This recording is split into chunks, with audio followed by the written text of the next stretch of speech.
District to order, that the record show that a quorum of board members is present, that this meeting has been duly called, and that notice of this meeting has been posted in accordance with Texas Open Meeting Act, Texas Government Code, Chapter 551. Good evening to everybody. We're going to start this evening with an invocation by Reverend Cade Hendrick.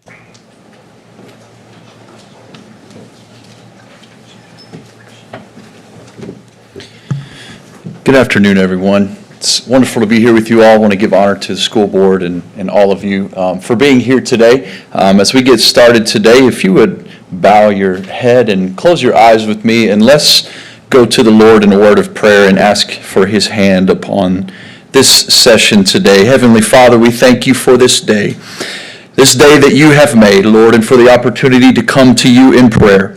You are our creator, our sustainer, and we acknowledge your authority, Lord, and we submit to your will. We ask that your hand would be upon these proceedings today. I thank you for all who are gathered here, for this wonderful school district and this school board who have dedicated themselves to public service. I ask that your hand would be upon this meeting and for your blessing on every decision that is made. I pray for the school board that you would give them wisdom as they make decisions, God, and give them strength to lead. I pray for every teacher, every administrative leader, God, every family and every student, that your blessing and your protection would be upon each of them and upon all of us today. Lord, we thank you for this opportunity, and we ask that you would bless it all. In the mighty name of Jesus, we pray. Amen. Thank you, Reverend Hendrick. Next, we are going to have our Pledge of Allegiance. Tonight, that will be led by two students from North Euless Elementary, Deanna Predan and Kelsey Joseph.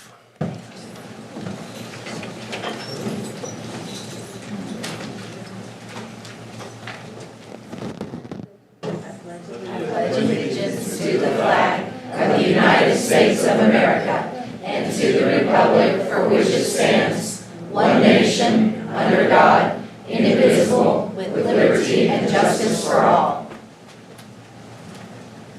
Honor the Texas flag. I pledge allegiance to thee, Texas, one state under God, one and indivisible. Okay, before you all run off, we have something here for you. And I'm going to let Miss Cole tell everybody about you. Okay, Deanna Pradon is a creative and hardworking student who consistently puts her best effort into everything she does. In the classroom, her kindness and positive attitude make her an absolute joy to have in 6th grade. Whether she's in choir, Lego League, Suzuki Strings, or tackling challenging schoolwork, she approaches every commitment with determination and pride. She performed at Celebration of Families 2 years in a row, highlighting not just her talent, but her commitment to representing our school with pride. She embodies leadership, kindness, and perseverance, and is our current North Euless Student of the Year.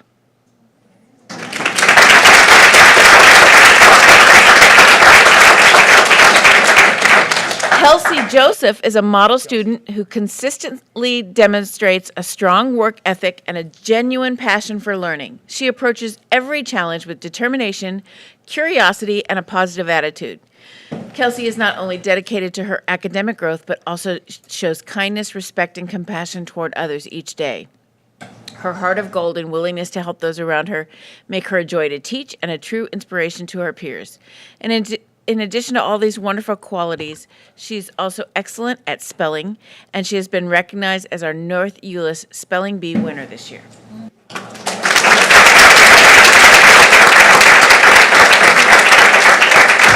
Parents, don't be shy. Feel free to come and stand wherever you need to stand to get a good picture.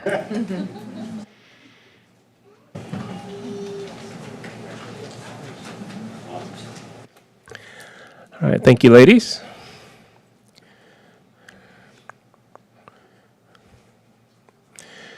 Tonight, the Board of Trustees is meeting in its regularly scheduled monthly meeting to officially act on items included in the posted agenda. The Board welcomes and values input from the community. A single open forum will be provided during tonight's meeting to allow the public an opportunity to address the Board. During this time, individuals may share comments or requests related to both agenda and non-agenda items.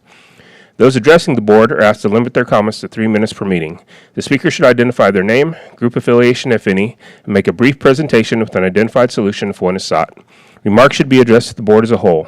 Oral presentations may not include charges against any employee or board member by name. It is my responsibility to determine if the person addressing the board has attempted to resolve a concern informally or through the district's complaint policies. If not, the speaker will be directed to follow the appropriate policy. The board requests that all presentations be made in a courteous, respectful, and professional manner, and asks that speakers monitor their own behavior. If you wish to speak during the open forum, please fill out one of the cards located on the table in the entry hall. At this time, I'd like to take a point of privilege. I'd like to request a brief moment of silence in honor of Carl Lindsay. Mr. Lindsay dedicated 30 years of service to our district and was also a proud student of L.D. Bell High School. His contributions and commitment to the community have left a lasting impact. His services are being held right now, so that's unfortunately why we're not there, at the First Baptist Church in Hurst. Please join me in a moment of silence to remember and honor Mr. Lindsay.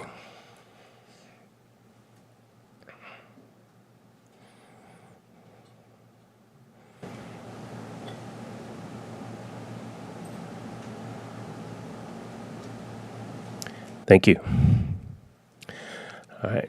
Next, we will review the board activity chart. Dr. Began? Yeah, so lots of fun stuff going on right now, but I'll just go ahead and highlight something that Ms. Cole and Ms. Ewert and I attended. We joined our Senior Ambassadors Academy for their final session and for their graduation. And for anybody not familiar with this, this is a new program. This was the inaugural group, and it's for older adults, meets during the day, and it is a great chance to learn more about the school district, how it works, answer questions, or ask questions and get those answered, and then get to know, a lot of the people that make things run around here on a regular basis. So we had a nice cohort this past time, but keep in mind we will be opening up for the next one. So if you're interested in that, go ahead and sign up. It's a great program. Mr. Campos? This is our favorite time, our busy season, where we get to cheer lots of kids and staff. A couple different things. I got to attend the IB senior presentations, and it was awesome, and some of the art was amazing. I mean, nothing that these kids done I could do today. But what I just want to do a shout out to the IB teachers. Not only was their presentation amazing, but you could walk around and ask them questions, and their presentation skills were absolutely top notch. I mean, whoever's going to hire these kids is going to be really pleased about that. Attended community and schools. I just have to say I really love what our counselors do for our kids. We get an opportunity once a year to have a dinner or lunch and applaud them. They just do some amazing work. This year I attended the Suzuki Strings performance. Wow. Man, first off, it's neat to see an activity that a lot of our kids participate in. I met literally hundreds and hundreds of parents, but these kids in that program are wonderful. Opposite of Julie, I got to sit in on one of the leads group, which is an activity we do here in HEB to grow our staff up. And it's a 2-year commitment, and they're running Leads 1 and Leads 2. And I got to sit down at some tables and talk to some amazing up-and-coming leaders. Everybody presents well, talks well, and just what they're doing is a great job. And then the last thing is I attended our Bell prom. And people ask me all the time, they're like, Mr. Campos, why do you attend prom? Well, it's wonderful to see all our kids and how they're dressed up. But it's one of the few opportunities for a couple hours to actually get to sit down and walk with executive staff. How's it going at the school? And I get some interesting feedback from not only our principal, but from all of them. And it's just wonderful. Not to mention, our kids are dressed great. Ms. Cole? So I just want to shout out to Dr. Harrington because at the HEB Chamber State of the District, he talked to the community about all the wonderful things that are happening in HEB, and there were some folks in the room this was their first exposure to the chamber and to HEB, and he blew them away. So good job, Dr. Harrington. I also attended a couple of training sessions. I went to the Regional 11 TASB Regional Workshop, which was held at Dublin High School in Dublin, Texas. And it was quite a long evening going out there and coming back, but it was great to spend time learning with some smaller districts and understand some of the struggles that they're going through compared to some of the things that we're dealing with. I also attended the North Texas Area Association of School Boards meeting, and Ms. Ewart went along with me, and I wanted to say thank you to Dr. Reek because she did an excellent job of explaining to the board members who were in the room, probably about 60, 65 school board members from around the regions, talking to us about the importance of special education and how we can support and resource appropriately. So that was time very well spent. And then the last thing I want to mention is the Midway Park topping off event.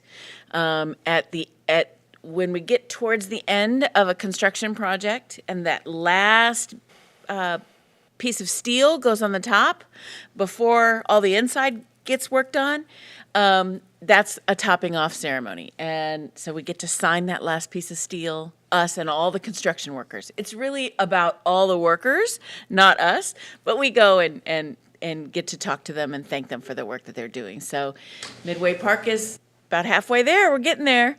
It's a very exciting time. Ms. Ewart? I just want to mention, I had the privilege of going to Austin to represent the Legislative Action Committee for Texas Association of School Boards. And it was a good weekend spent talking with people from all around the state of Texas, board members, and putting together our action plan for this next legislative session that's coming up in the new coming year, I guess in January, February, when we have session. So I just want to encourage everybody to make sure that you are voting for one thing, and also make sure that you are paying attention to the issues that are going on, because there's a lot of issues with public schools that will be addressed in this next state legislative session that we're going to have. And this board is pretty active in communicating with people in our community, and we encourage you also to communicate with your representatives because they do represent us down in Austin. So it's important for us to make sure they have the right information so they can make good decisions. Thank you. A couple things that I attended that haven't been mentioned yet, I don't think. I was at the VPA signing day, so our visual and performing arts. Ms. Cumberledge has created something that kind of follows the model of what you see for athletics, to where students who are going on to pursue music in some way or theater or dance, they have an opportunity to go with their family and actually have a signing day as they get to choose what college they're going off to. So I see a few of those kids here, so congratulations on that. But we did have kids from all different parts of visual and performing arts there, so it was a really good event. And we also just had our employee banquet on Friday, so I'd like to thank Ty and everyone else who was involved in putting that event together. It was, I think, another successful employee banquet, so thank you for that. Any comments, Dr. Harrington? Just a couple. I did want to point out LD Bell Gymnastics are state champions.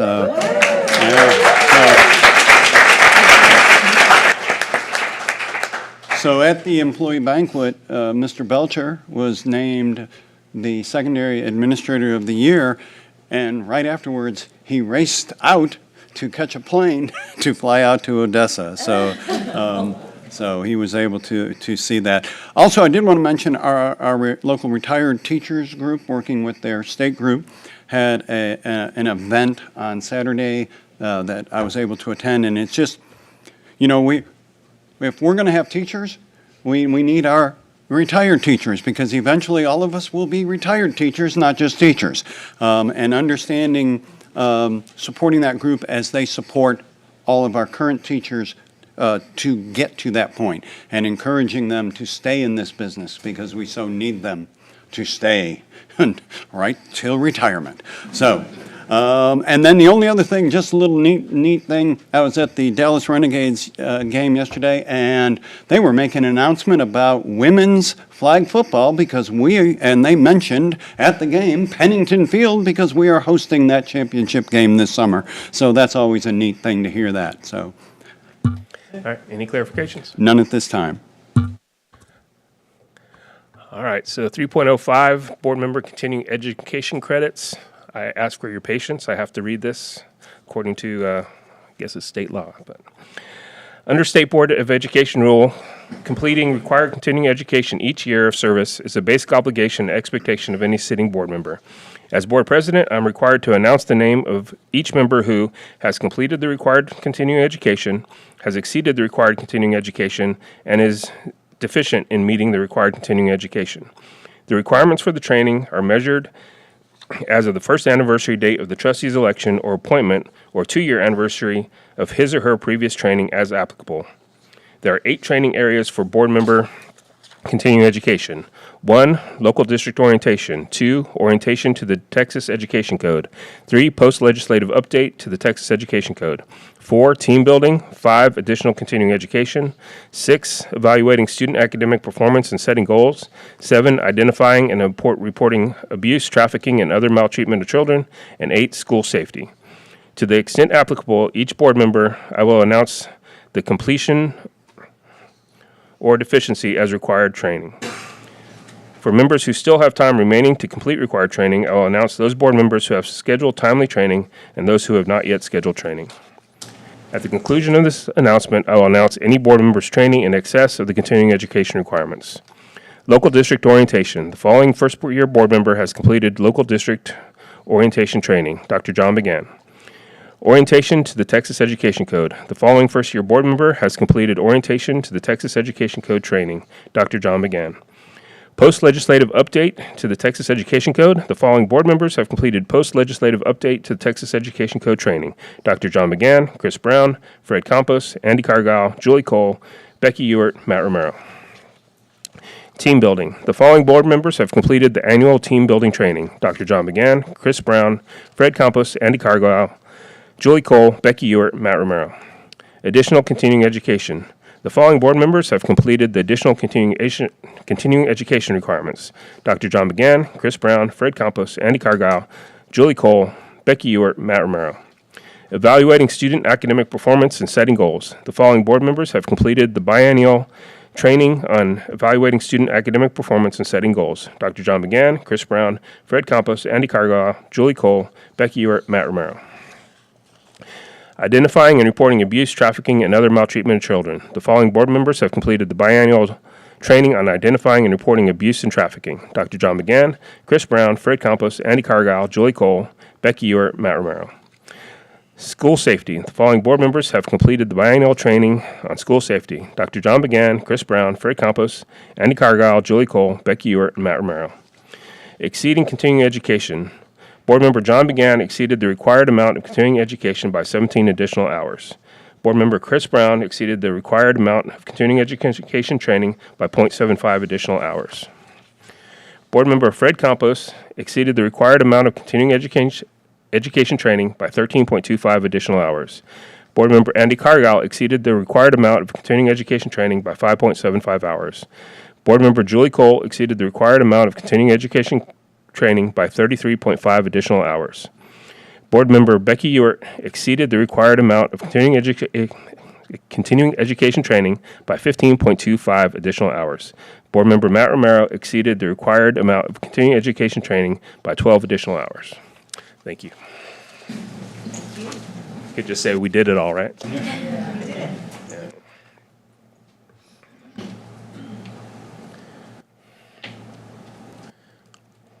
Okay.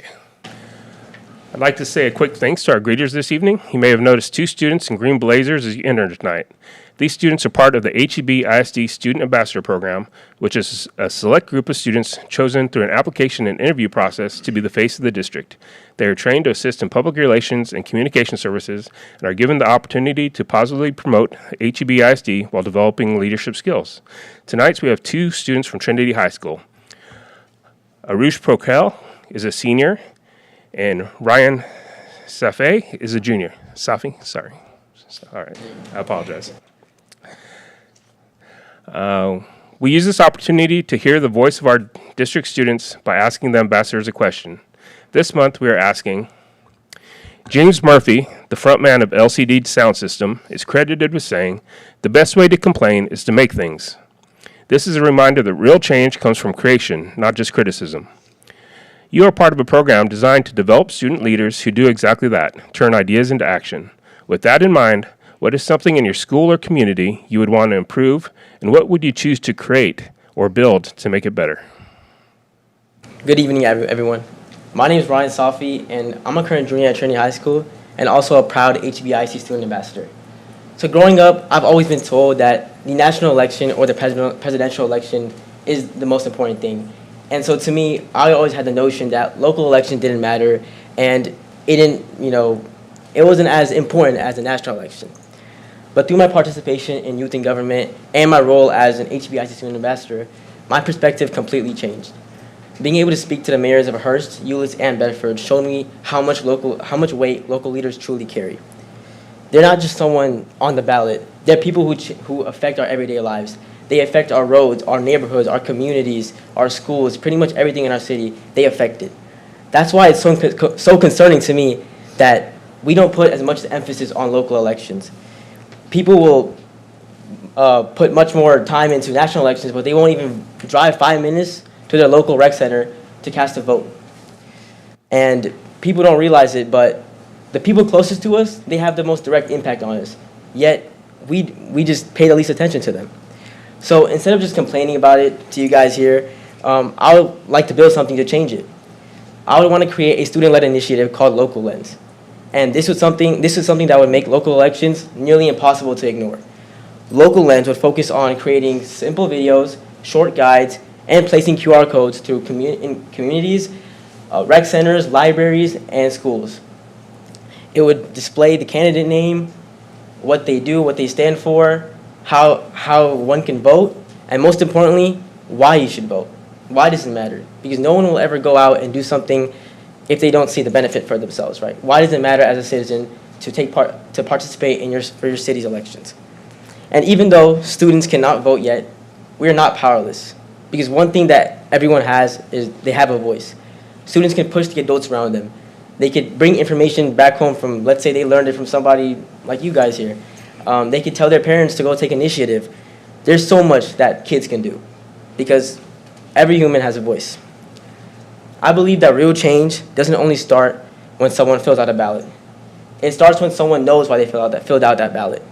It starts when someone knows why it matters, the significance of it. And I believe that's something that we can build right now. Thank you.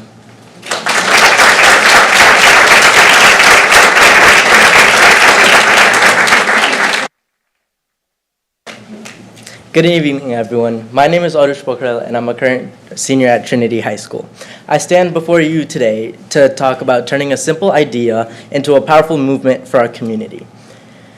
Growing up here, I have seen too many students place a ceiling above their own heads. They observe successes of others and assume that they can't reach the same heights, often applying themselves less and less, not out of a lack of ability, but out of a lack of confidence. However, we've seen what happens when we foster such confidence. We see examples as such in our local community organizations, such as Dream Court, which provides free basketball lessons and builds character on the court, founded by our very own Ryan Safi. Inspired by that spark, I believe we must create more local stages for our youth to shine. I am proposing the creation of high-level local competitions from sports leagues to academic bowls that push our students to not cap their potential so early on. My own experience in Whiz Quiz in elementary school has taught me that friendly competition incites not only critical thought, but also provides a hunger for knowledge that the classroom alone cannot provide. If we bring that same competitive spirit into higher levels of education and just larger age ranges, we won't be able to just stop at teaching students in the classroom. We'll be able to shatter the ceilings that they've placed themselves under. Let's turn hesitation into action. Thank you.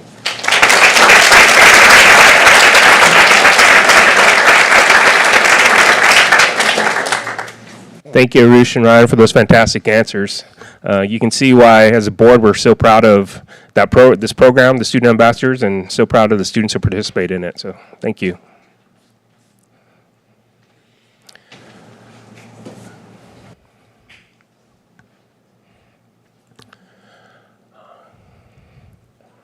All right. 4.02, Texas Music Educators Association. Ms. Cumberledge.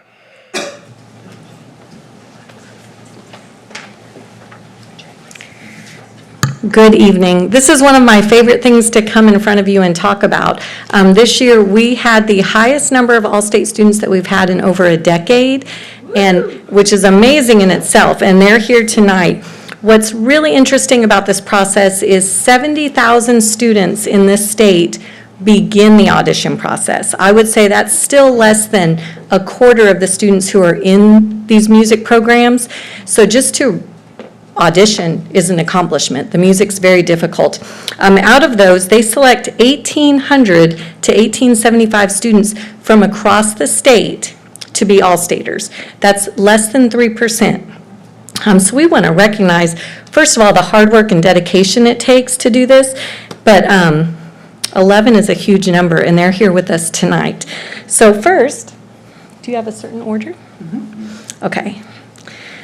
We're going to recognize Austin Anderson, a member of the LD Bell Band, and his teacher. Austin, will you come on up? Congratulations.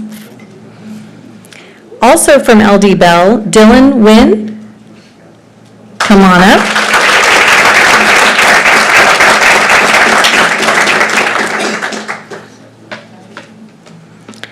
And we have a third student from the LD Bell Band, Jack Wright from LD Bell High School. Yes. And then, Mr. Fife, are you representing LD Bell tonight? Yes. Can you come on it, please? So we have many of our directors involved with Carl's Memorial. So Mr. Fife is here as one of our private teachers, one of the trombone private teachers of an all-stater. And I also want to recognize back here, Nick Quattrocki, raise your hand, is our clarinet private teacher. He is also a product of HEB. He was in the beginner band. And he has several clarinet all-staters this year. I think three this year. So congratulations, LD Bell Band.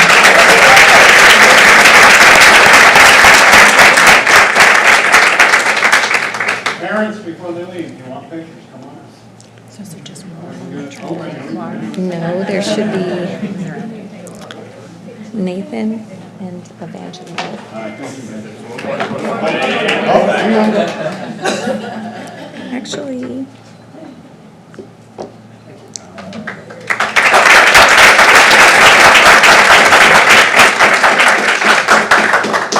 Actually, we need Princeton.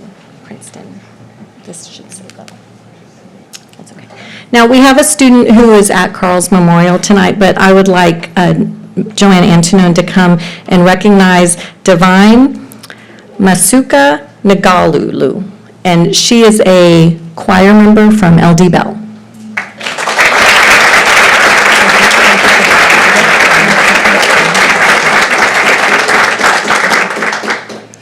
We also have a second student from LD Bell Choir, and that is Princeton Thomas. Would you please come up and be recognized?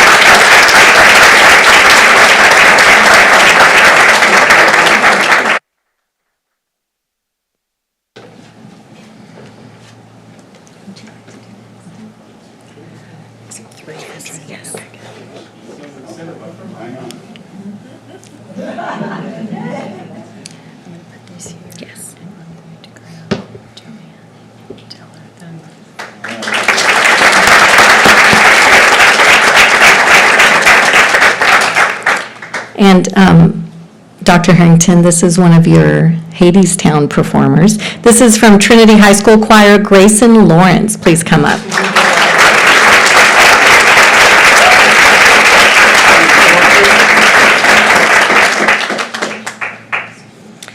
In addition, Nathan Lecoq from Trinity High School Choir. Did I get that wrong? Oh, right? Good. Lecoq.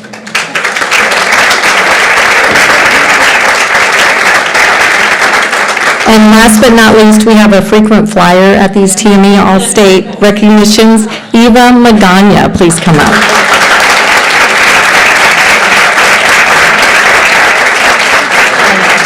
Mr. Newman, would you please come up? And Ms. Carney, thank you.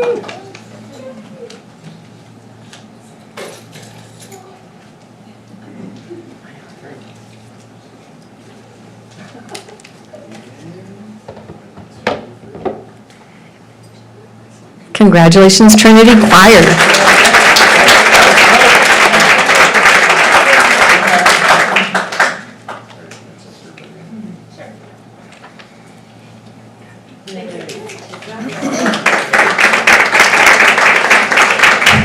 We also have Sky Griffin. You might have seen him before in his green student ambassador blazer, an All-State from the Trinity High School Band.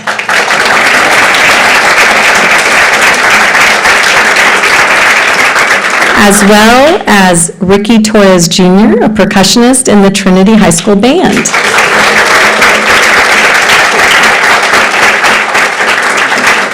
And Mr. Flores is representing these students tonight from Trinity Band.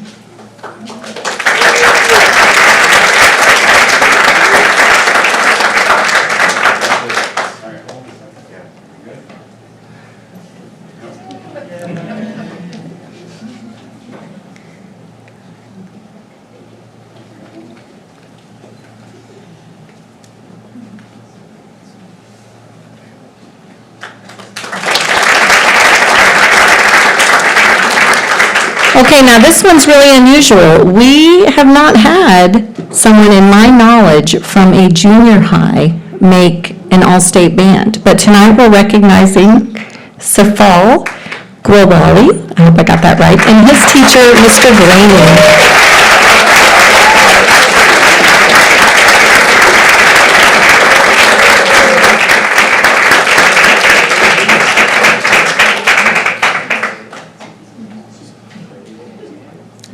He is a clarinet player. Thank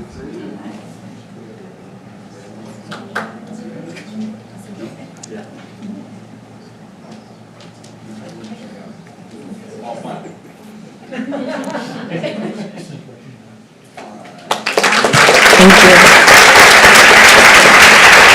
So congratulations again to all of these amazing students, and thank you so much for recognizing them tonight. Thank you and congratulations. We know what a huge accomplishment that is. All right. Next, we are going to meet our winner from the Daughters of the Republic of Texas Essay Contest. Okay, so I'm very excited when we have these essay contest winners. Just to let you know, this is a fourth grade winner, and he had to research a topic that he was given by the DRT, and then he had to write his own essay, and we will have a copy of the essay for you so that you can enjoy it. He did a fantastic job. He not only won the local contest, he also won at the district level as well. So he's basically in the top 10%, or in the top number 10 in the state with his writing ability. So I'm going to turn this over to the Isaac Low chapter president, and she's going to tell you a little bit about it, and we will call him up. Avian, you want to come on up? Avian Varma from Viridian Elementary School.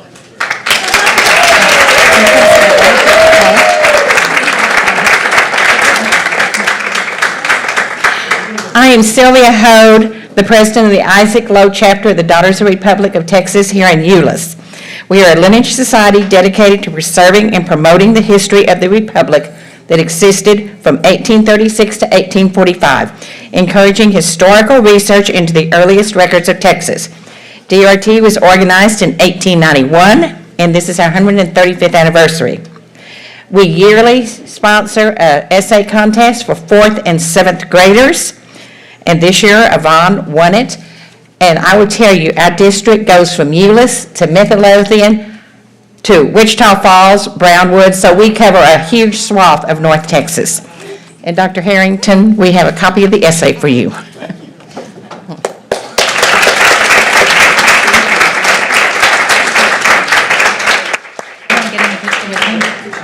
I'll get in the picture with him.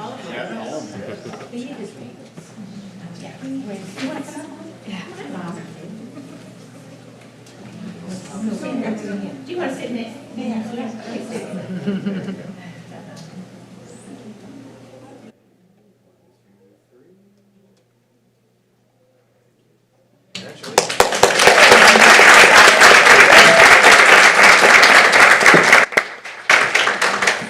Congratulations. And thank you to the Daughters of the Republic of Texas for putting this together and for holding this competition. All right, we're going to have a high school graduation. So, under Texas Administrative Code 74.1027, the district can review post-secondary experiences, competencies, and past academic record to determine if a candidate has met the requirements for graduation under that 74.1027. In review of that, we have another graduate. So at this time, we will have a graduation ceremony. Mr. Romero, if you could come forward, please.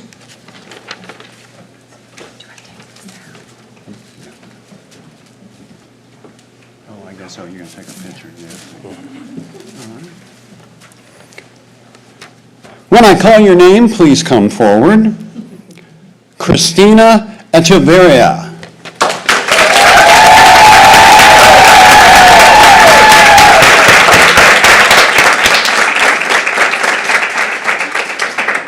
So while we're taking pictures, I'm going to read a little about Christina. Christina has demonstrated strong personal and professional growth. She is a committed member of our community, a parent of 2 HEB-ISD students, has maintained long-term employment, developing skills in technology, communication, and customer service. She is also engaged in continued learning, including completing computer training and actively contributing to her children's education and community through volunteerism. Congratulations.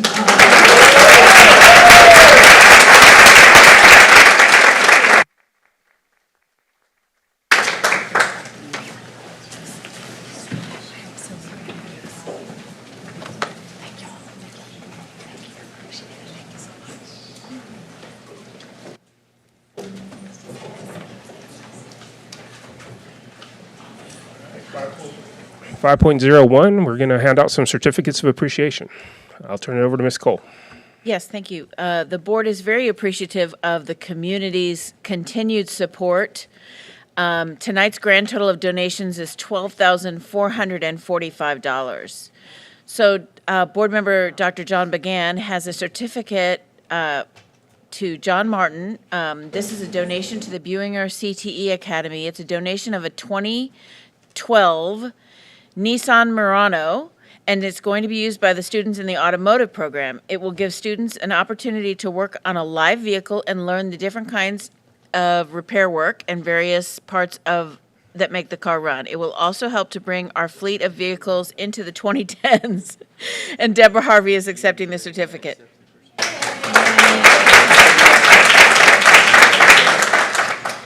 We also have a donation for HEB-ISD Athletics from the Jean and Jerry Jones Family Foundation. This is a donation of $10,945 to be used to help pay for coaches' transportation and security that will be needed by the athletic department. Mike Fielder is not here, so someone else is going to accept. Dr. Johnson, is there a certificate? Oh. Okay, we're going to do all this again in May. Thanks.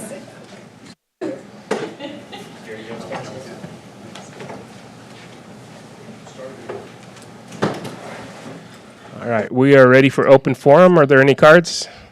Ms. Hollander? Yes, sir. Okay.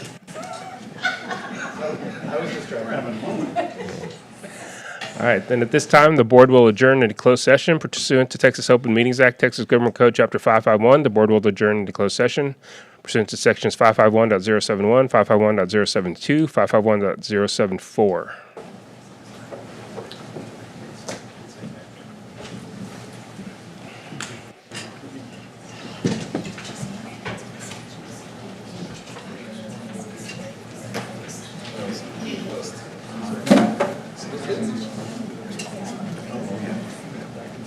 No, I still want them. They want to hear. Okay. Let's start with Dan. Let's do Dan. Then we're going to do Kaufman. And then the hierarchy. You're good. You're good.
All right, at this time, the board is going to reconvene into open session.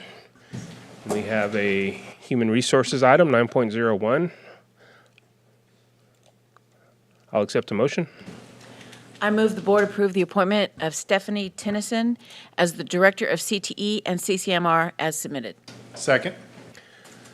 I have a motion and a second for the board to approve Stephanie Tennyson as Director of CTE as presented. Please vote.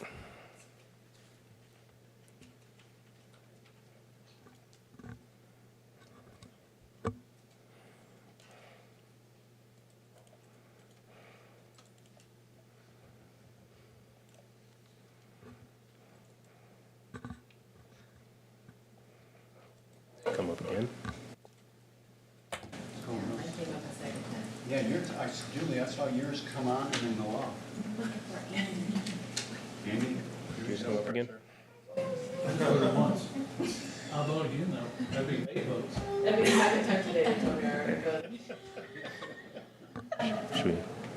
Should we hand vote? Yeah. All right, all in favor? That motion passes.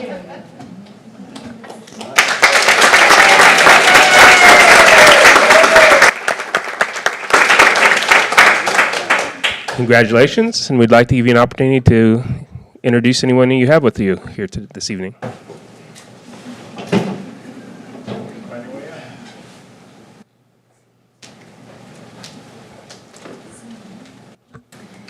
Good evening. Here today with me is my son Silas, and there you go, good wave. My mother Susan, and then our good family friend Carrie. Thank you so much. Thank you. Welcome. Congratulations. Appreciate it.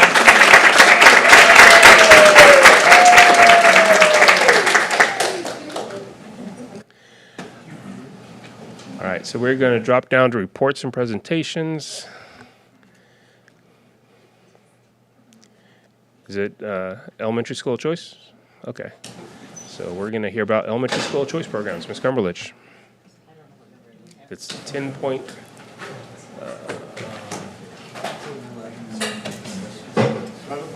11.04, yeah.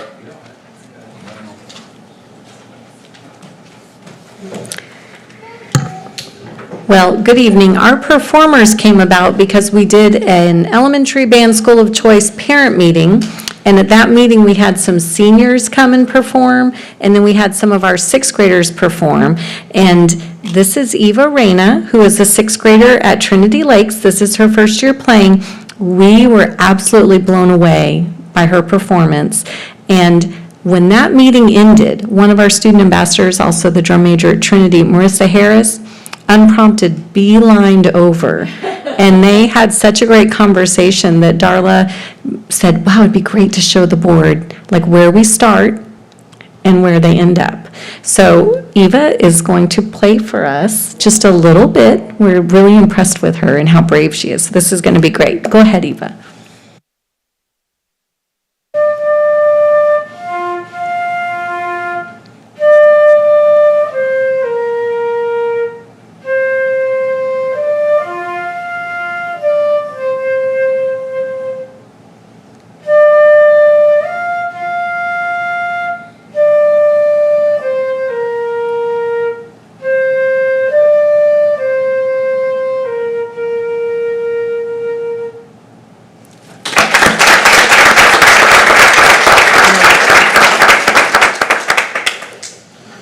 And then we're going to have Marissa Harris come up and play just a little bit of one of her pieces. Marissa is a senior at Trinity High School, and she's one of the drum majors. And both these girls are headed to new schools next year. Eva will be headed to Hurst Junior High, and Marissa will be headed to Texas Tech.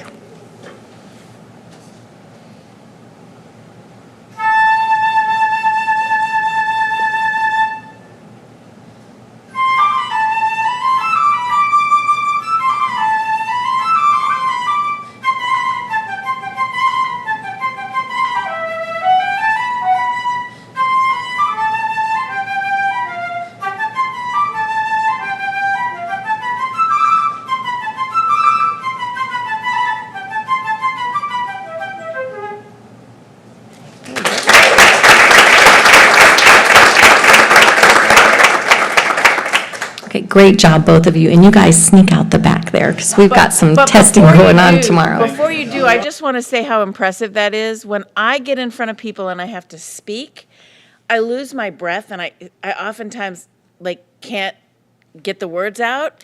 And for you to be able to do that in front of this group is very impressive. Really good.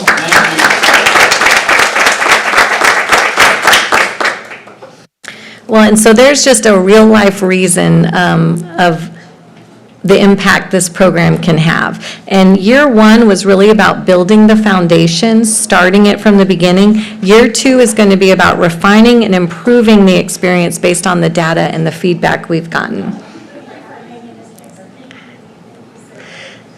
You can see this, how this fits into our strategic plan. And then I wanted to kind of update you just a little bit on the enrollment and participation. The students this year came 100% from our home campus, and we filled this program up just with those home campus, Arbor Creek and Trinity Lakes.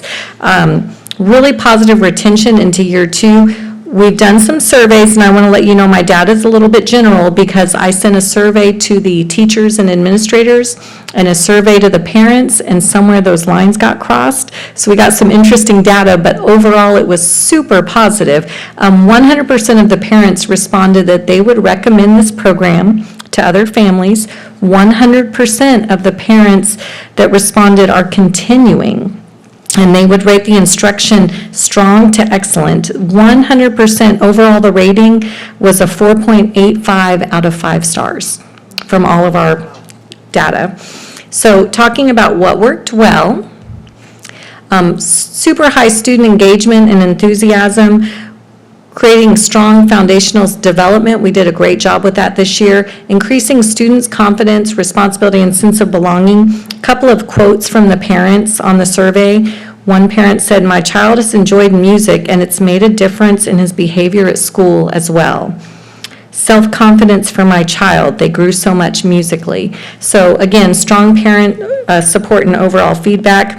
What we find out is our students aren't just participating, they're growing from this program as well. Areas of growth, these are typical first-year operational things as we continue to scale. My goals in the original presentation were all achieved. We've been able to evaluate student interest and engagement. We've assessed logistics, scheduling, and teacher support, and we've been able to gather feedback. And those were the goals a year ago when I presented this program to you. So as we go into year two, we are officially introducing the program as a school of choice program with transfer possibilities. We're scheduling them into grade levels, looking at resources and equipment, and we're working on vertical alignment. So one of the things that was said to me in a meeting with these teachers that we have teaching hit me like a ton of bricks. They said, this is 20% of my day and 80% of my time. And so we knew halfway through the year, this is something that we would need to adjust. So because of that, along with the elementary schedule, this year we've been able to put 5th and 6th grade together, 5th and 6th grade brass, and 5th and 6th grade woodwinds. There is simply not time in the elementary schedule to separate 5th, which will be our first-year players, from the 6th graders, which would be the second-year players this year.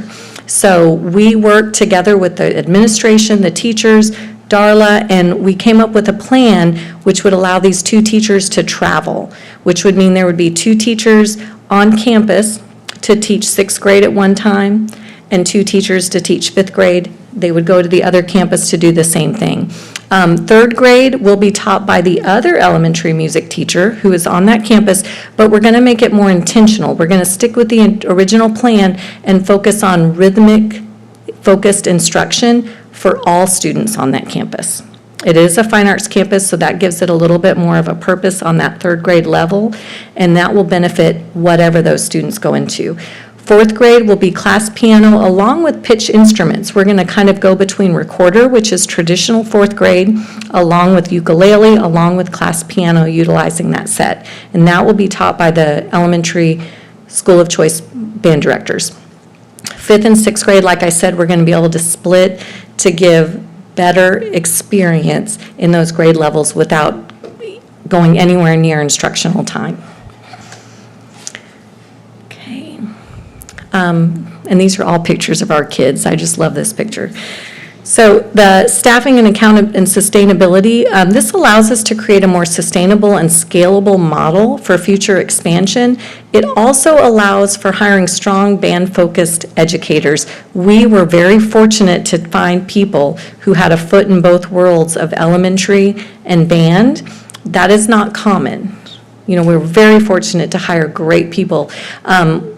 Moving forward, allowing them to only focus on band is going to give us more of choice when it comes to hiring for future roles. Reduces reliance on I'm not even going to try to say that now at 8 o'clock.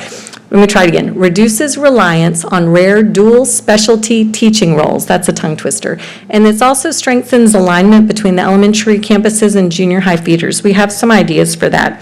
What we're going to do, I'm going to go back to that one, I'm sorry. We're planning this June to sit down with some of our junior high directors, the 2 high school directors, and myself, and our elementary school of choice teachers, and come up with a very clear scope and sequence and curriculum plan splitting out the 5th and 6th grade. So everything we do is going to be much more intentional moving forward, in spite of it already being really good this year. This is a quote from one of our parents. "My child has gained so much confidence, the experience has been invaluable." And again, this puts us on even footing with all of the schools around us that are starting 6th grade. So we're really excited about what we've done in 1 year and what we have to look forward to moving forward. So do you guys have any questions? Any questions? No. Really excited, Christine. Thank you. Thank you. All right, board, we're going back up to consent agenda. Does any board member have any items they'd like removed from the consent agenda?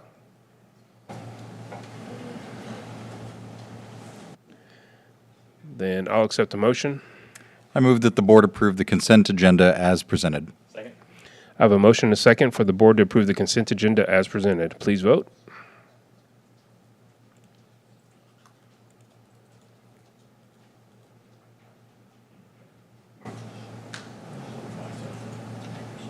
And that motion passes.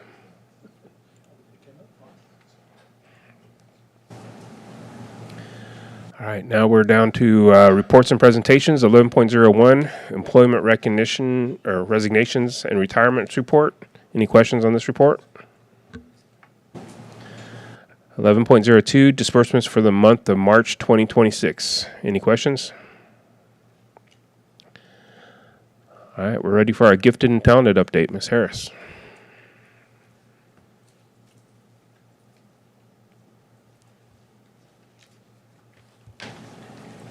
Hello, everyone. I'm Cheryl Harris. I'm here to give you your annual GT program update. So everything that we do is going to fall under student success, quality indicator 3, federal and state accountability, and then our district goal is that 90% or more of the measures in the state plan on the accountability side will be met. So this is what it looks like. So on this left-hand column, we have all of these standards under 6 categories for,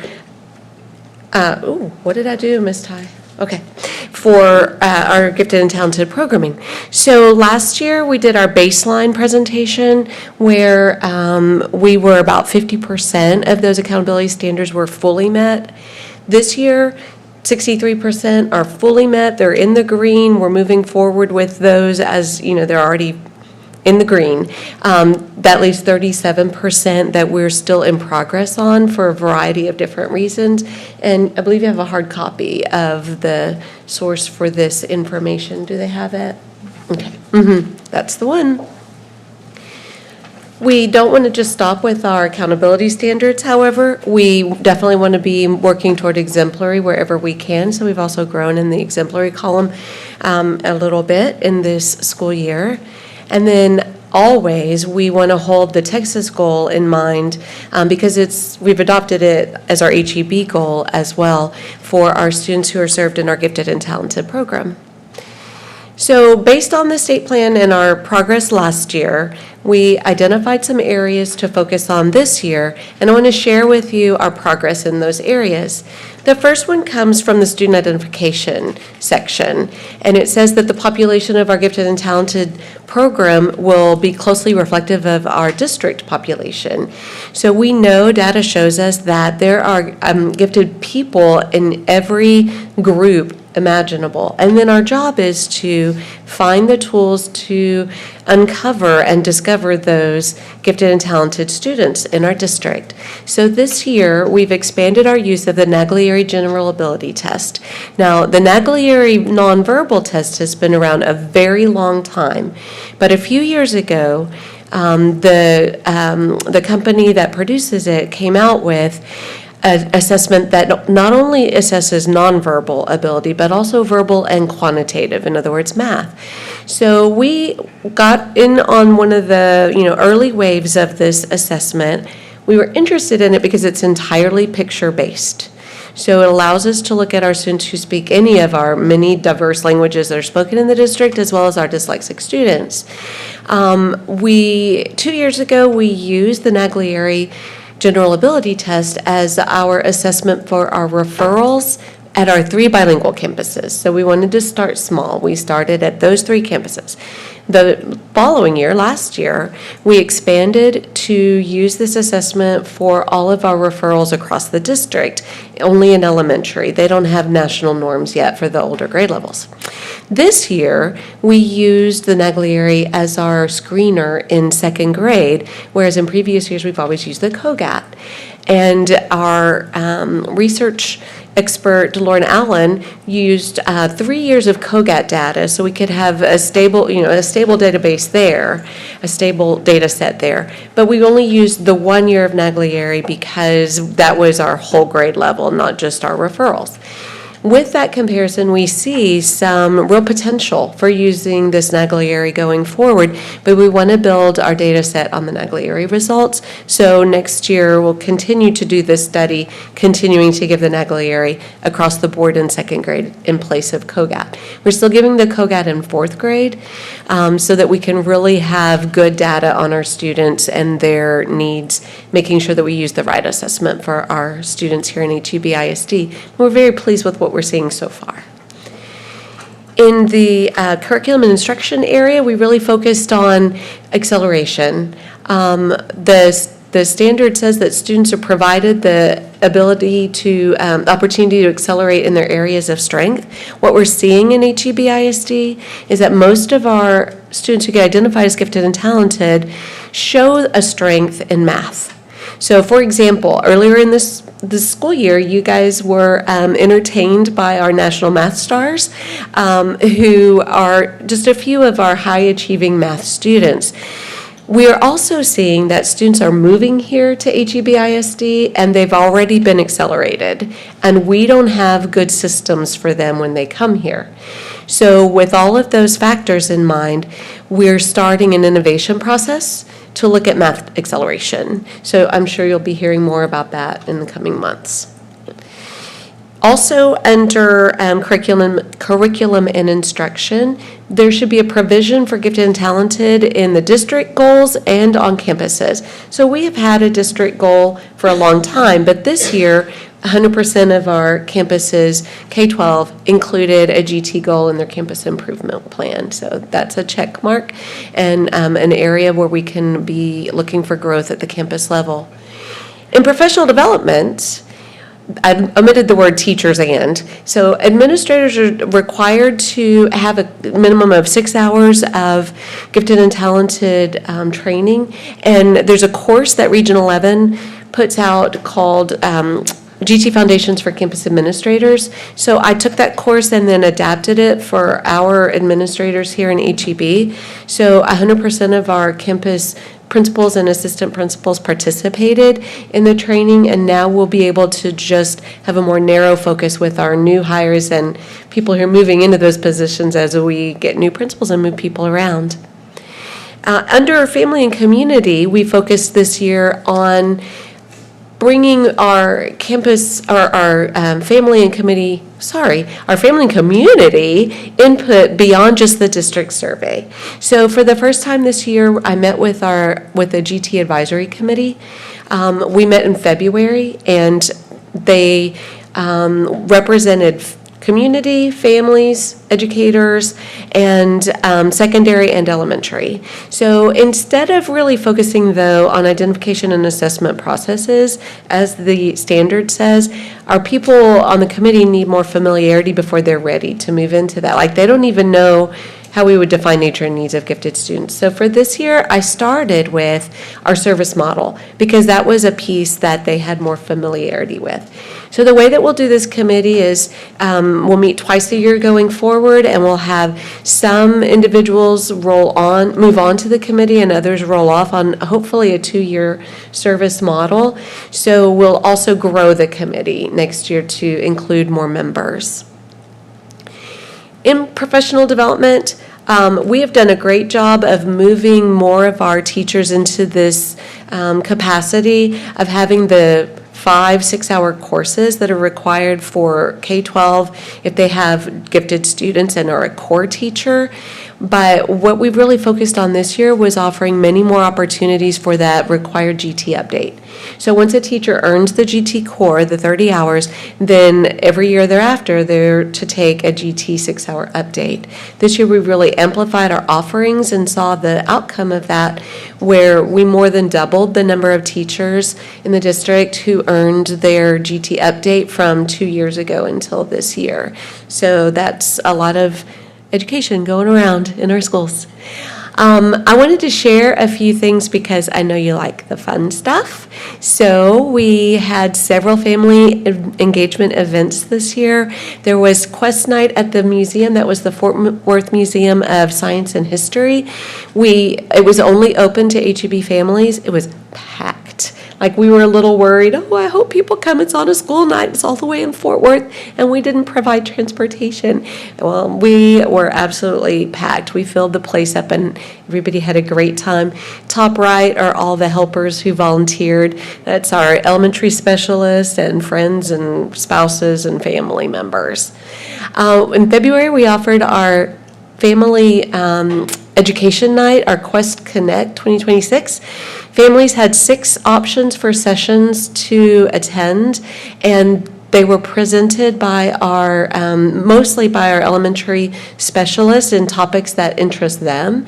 We did have one secondary presenter, that was Garrett Schooling, who did what secondary GT looks like for those parents of 6th graders or even younger who are curious what's coming down the road. While this was happening, our students were invited for game night, and they played games with IB students, so a little cross-generational fun.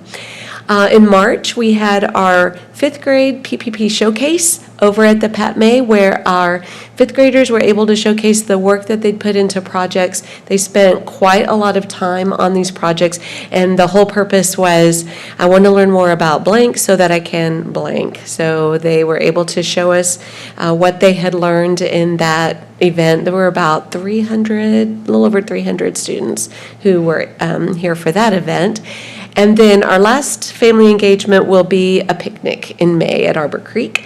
So we're looking forward to a fun, low-stress night for families to just unwind and hang out together.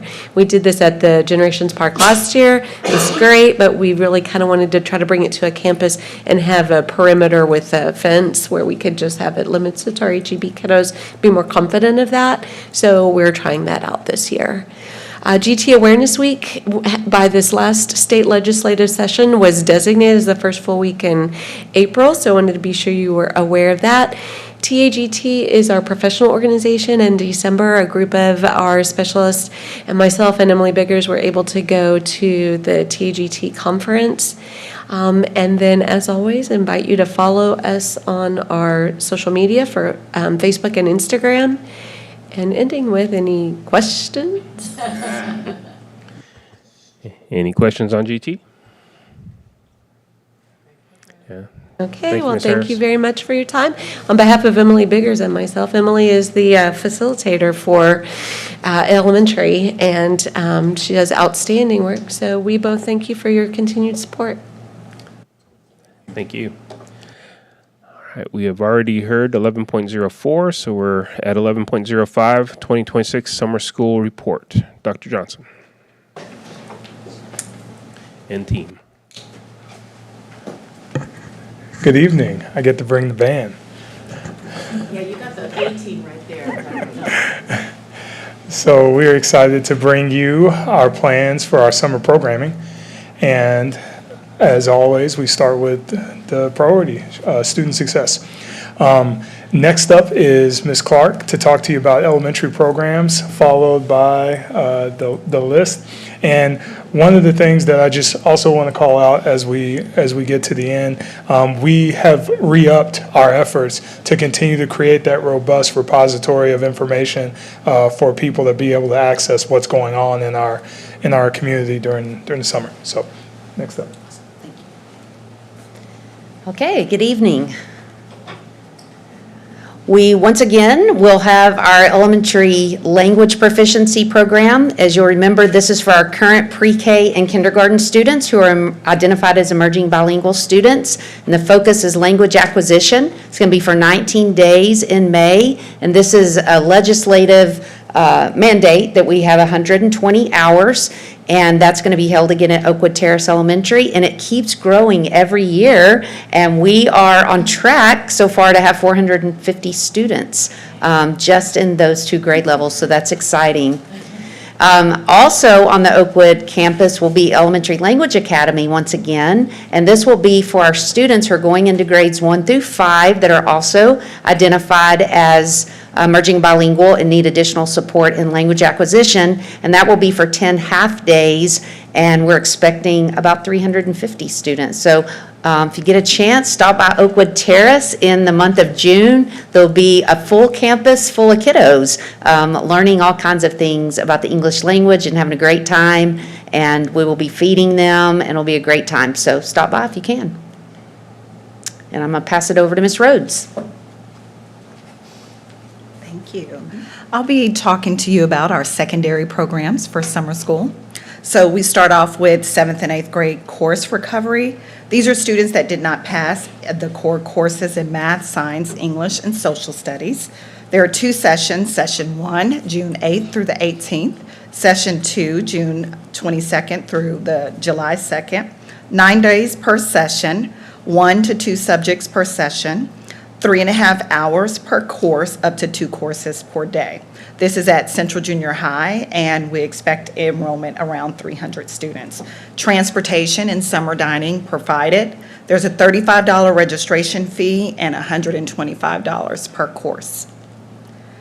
This also meets HB 1416 requirements as well. 9th through 12th credit recovery. These are students that did not pass. Multiple content areas available through Edgenuity.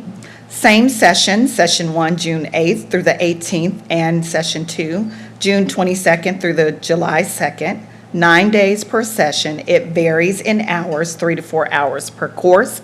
This is online only, and we expect about 300 students. Same registration and price per course. 9th through 12th grade credit advancement. These are students adding course credits, multiple content areas available through Edgenuity. Same session date, session 1, June 8th through the 18th, session 2, June 22nd through July 2nd, 9 days per session, 0.5 credits per session. The hours vary, and it's online as well. We expect about 150 to 200 students, same registration and course price. EOC intervention. These are students that are retaking the EOC exams in Algebra 1, Biology, English 1, English 2, and U.S. History. The dates are June 1st through the 12th, with testing dates of June 15th, 16th, and/or 17th. 10 days with the 3 days of testing, 3 hours per subject, up to 2 subjects per day. This is also held at Central Junior High. The projected enrollment is about 200 students. Transportation, summer dining is also included at no cost to the students. This satisfies HB 1416 as well. Secondary Language Academy is for grades 6 through 12, students needing extra language development and language acquisition. Session dates are those session 1 through June 8th through the 18th, session 2, June 22nd through July 2nd. 18 days per person, 3.5 hours per day, also held at Central Junior High. Expected enrollment, 140 students. Transportation, summer dining, and no cost to students. Next up, Dr. Reek. All right. In special education, we have our extended school year, and that will be at Bell Manor from June 1st through the 25th, Monday through Thursday, so 16 days. They're just half days. We have transportation, of course, and summer dining at no cost to students, and our projected enrollment is 40 students. Okay. Next is advanced academics. We'll have Camp Invention again this year, always a big popular hit in HEB-ISD. This is a summer camp for students who are identified as GT or High C, so our Quest students. It'll be in June for 5 days at Bell Manor again. They're so nice to host us, and we actually topped out at 180 students and closed registration already. No transportation. Summer dining is there because we're, a great location for that. And they pay directly to Camp Invention or National Inventors Hall of Fame, $295, unless they get discounts for siblings or early registration. IB Summer Academy will be for our students who are committed to or already started IB so that they can take some of those required credits for graduation that will allow them to have time in the school year to do IB and all the other things they want to do. That'll be the first 2 weeks in June. It depends on, the number of days depends on the course that they take.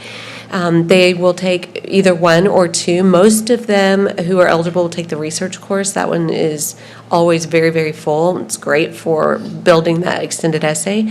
We'll also be at Central Junior High. It is a happening place. You should come by. And we're estimating around 150 students for that. Superintendent Scholars will be at same place, same time. These are students who scored well on the PSAT 8, 9, and 8th grade. This is going to be the summer between 9th and 10th for them. We do a PSAT prep camp for them, and we'll probably have around 150 students. And then Superintendent Merit Scholars are our students who are participating in Katy College Prep. So these students will begin their opportunity to do that partnership in June, and they can do work all the way until the night before their October PSAT and MSQT. We actually have 30-something students who signed up, and that one is closed as well. So that one, it says that it's online or at a Katy College Prep location, so they might go to Capel or Flower Mound to do it in person. And that one is $350 if the student doesn't qualify for free or reduced, but if they complete all the requirements, then we refund them $200. And then there's an adjusted rate for students who qualify for free and reduced, so they'll have that opportunity as well. So they don't have a location in Colleyville anymore? They don't. They closed that brick and mortar, sadly, for us. And now I'll turn it over to my friend Monica. All right, you want to time me? It's going to take me about 30 seconds, okay? So here we go. So we have a Chinese language learning camp this year, and it's going to be for students from grades 5 through 10, and it is 1 week from June 1st through the 6th, and 4 hours, and it's at Central Junior High. We're expecting about 40 students. And it's a lot of fun because they get to learn not just the language, but also like cultural experiences like calligraphy and dance and food.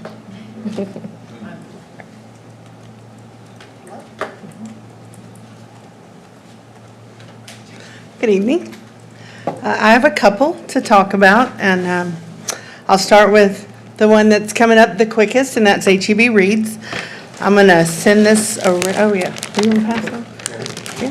To the board members. Joe doesn't get one. Sorry. Sorry.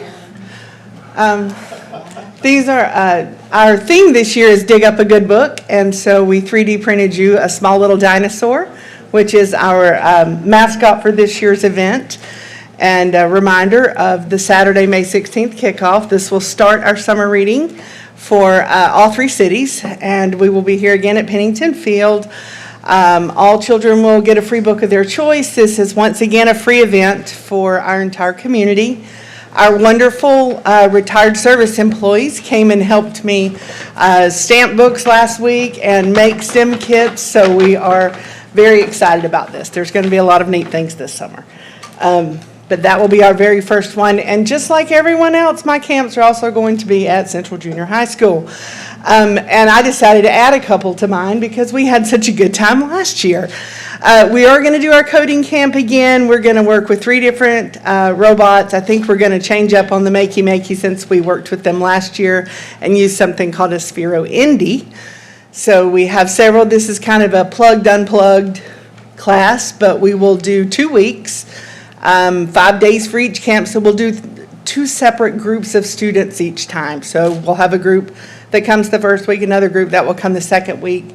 We'll be at Central. We're projecting about 110 each week. I will tell you that week 1 is already completely closed for all of our camps. They're full. We are offering transportation and summer dining, and then we're doing $35 per student. We're going to do the Lego robotics camp again. Oh, parents are just overjoyed. I mean, you can't get a camp for $35. No, not an all day with breakfast and lunch and transportation. This will be our Lego robotics. This was our most popular one last time, and it filled up first this time for both weeks. So it is, and I have a wait list of about 12 for each week of families that want to get on this one. But it will also be at Central, and we're going to do 40 students each week. If we can cram another couple of students into both of those weeks, we probably will, just to be able to help the parents out. Last year, our girls-only DCC camp, Design, Connect, Create. I had a different DCC. Oh, sorry. My bad. DCC has stepped aside this year. We are working directly with some funds that we've received from Bell Helicopter, Bell Flight, and we are going to be hosting this camp this year, doing the exact same thing, transportation provided, summer dining, and $35 a student. These girls will get to go to the Fort Worth Museum of Science and History on Friday and take a field trip there, as well as go to the, I just blanked on the name, of the park that's in Fort Worth and University Park that was built, I think it's Frank Kent Auto Group that built the park for students of all abilities. And so they'll get to go to that. We went there last year and they were blown away. It was so much fun. We'll do this one at Central Junior High also, and we have, that's actually 60 students per week. We've got 120 that are coming, and we have a full set for both weeks already. So our camps have done really well, so we decided to add 2 more. This year we're going to attempt to build some hovercrafts. And I have a teacher that has done this on his campus as an after-school club, and he said the kids were really receptive and thoroughly enjoyed it and asked if he could do it here. So I did notice when he sent his supply list in, they left off elbow and knee pads and helmets, and I told him we might want to consider bringing those in. But his classes are going to be 40 each week, so we're looking at 80 students for that one. And for our last one, we're going to add in a digital forensics camp. And this will be taught by two of our teachers. We'll do the same thing with the dates and the times for this, and we've got 40 students coming each week. So our week 1 camps are all full. Our week 2 camps, we have probably spread over the 5 camps, maybe about 40 spots left. So we have a lot of students coming. The one thing though, and I wanted to show you this, that they're going to get at the end of the week is they're going to get a STEM kit to take home with them.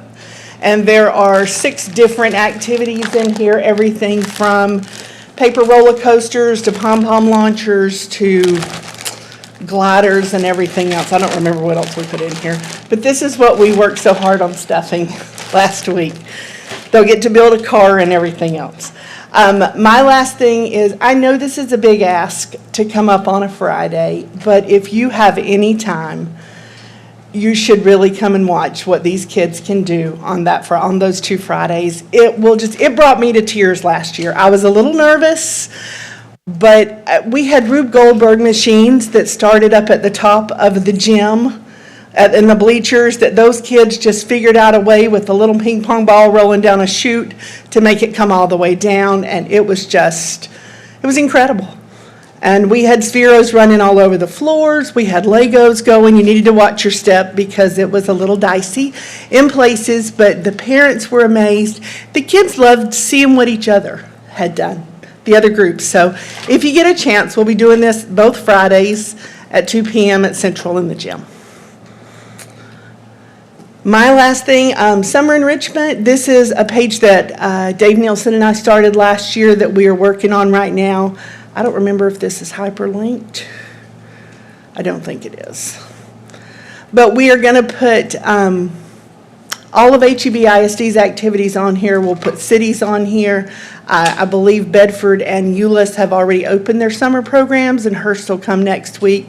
And then we've invited community partners, churches, other groups that want to put anything up here for our families, just to kind of get everything in one place for folks to be able to look at. So we will launch this tomorrow and get it up on the website. Any questions for me? We'll turn it back over to Dr. Johnson. Thank you. Yes, sir. So if you're wondering how packed Oakwood Terrace and Central are going to be, they're going to be very packed. And it is going to be an organized dance because they've got, Miss Thomas and Mr. Lawden, and the summer school people, they've got it flowing. And so they have a very well thought out plan, and it allows us to be efficient with our transportation as well as our summer dining. So it's going to be packed though. It'll be fun. Questions? Great. Any questions? We have the whole executive ops team or education ops team here. So, all right, thank you. All right, next we will get an update on random intruder alerts from Mr. Phillips.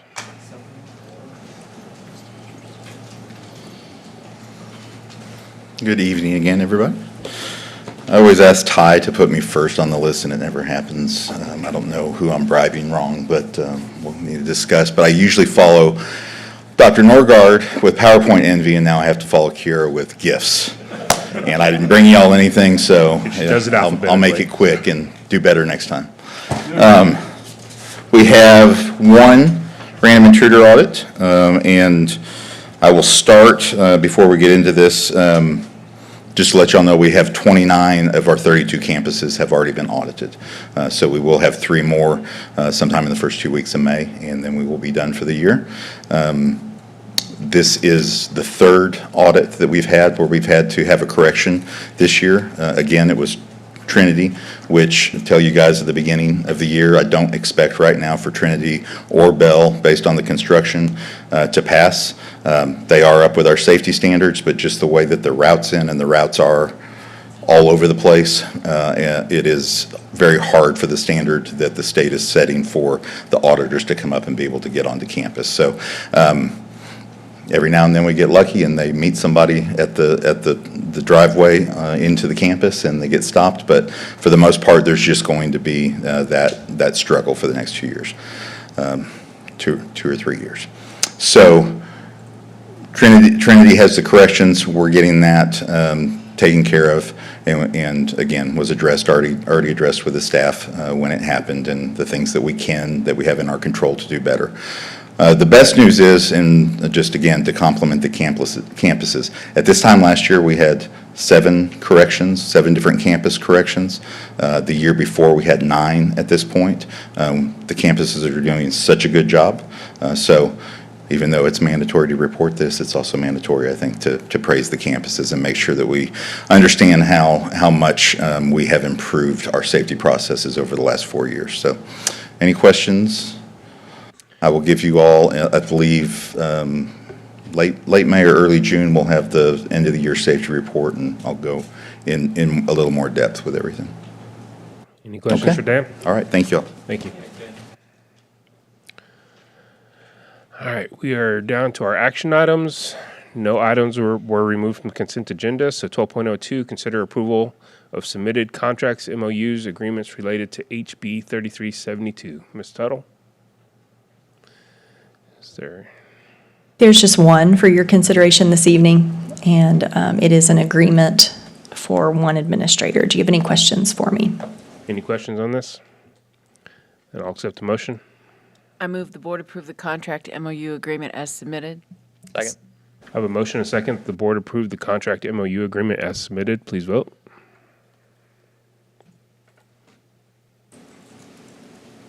That motion passes. All right, 12.03, consider approval of revisions to the 2026-2027 staffing table. So this evening, we're coming to you to request consideration for 4 new units that will be federally funded.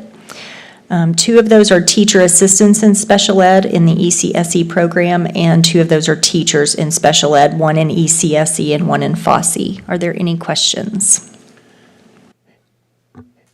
Any questions on the staffing table? I'll accept the motion. I move the board approve the revisions to the 2026-2027 staffing table as submitted. Second. I have a motion and a second for the board to approve the revisions to the 2026-2027 staffing table as submitted. Please vote.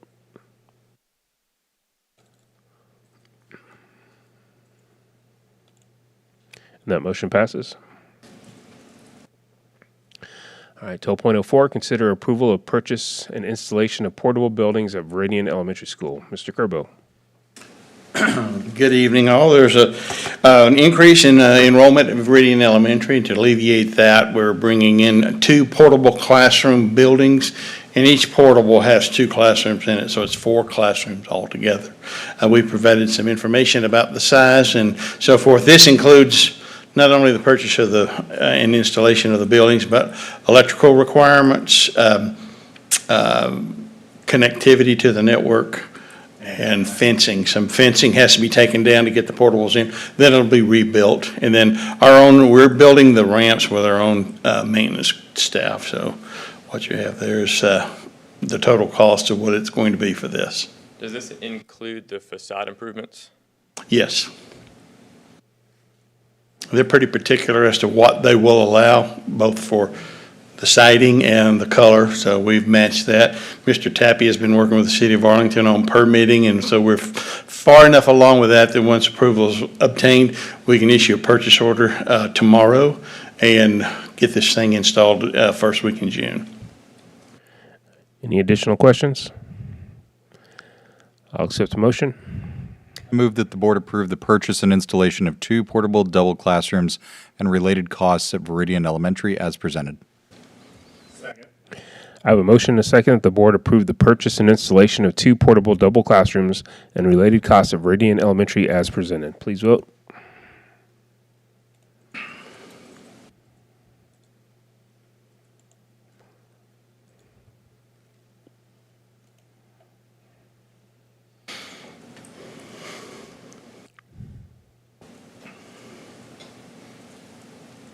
And that motion passes.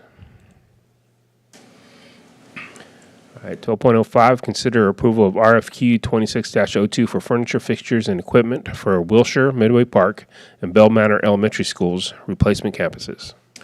At the first board meeting in March, you approved the purchase for FF&E for Hurst-Euless Elementary, and that became the model for pricing for the remaining elementary schools. We have firm pricing for Midway Park in Wilshire. And then Bell Manor, we're still getting final programming requirements and what that's going to require. But for the most part, that's the numbers that we have here are what our costs are going to be for FF&E for all three campuses. Any questions? Then I will accept the motion. I move the board approve RFQ number 26-02 for furniture, fixtures, equipment for Wilshire, Midway Park, Bell Manor Elementary Schools, and award this purchase to Indico Sales, Inc. and Lakeshore Learning, Inc. as presented. I have a motion and a second for the board to approve RFQ 26-02 for furniture, fixtures, and equipment for Wilshire, Midway Park, and Bell Manor Elementary Schools, and award the purchase to Indigo Sales Incorporated and Lakeshore Learning Incorporated as presented. Please vote.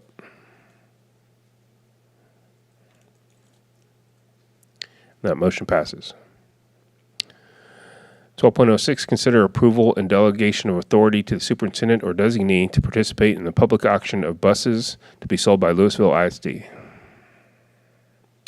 This is an unusual item, but Senate Bill 546 was passed that required 3-point seat belts to be installed in all buses by the year 2029. And there's a lot of action items that lead up to that, but as part of our analysis of what it costs, projected costs for doing that to our existing buses, provided we have 54 buses now that will require retrofitting. And retrofitting in this case means buying new seats that already have 3-point seat belts installed.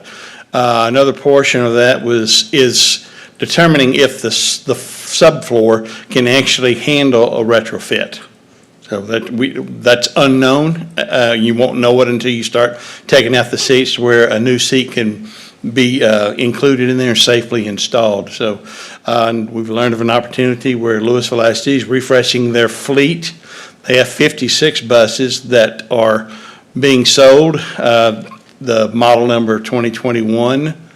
So they're fairly recent, still mileage may be a little bit in question, but they're going to auction these buses off by beginning on May the 8th. And so to be able to participate in that, we would need to delegate the superintendent or designee as a representative to be able to place bids.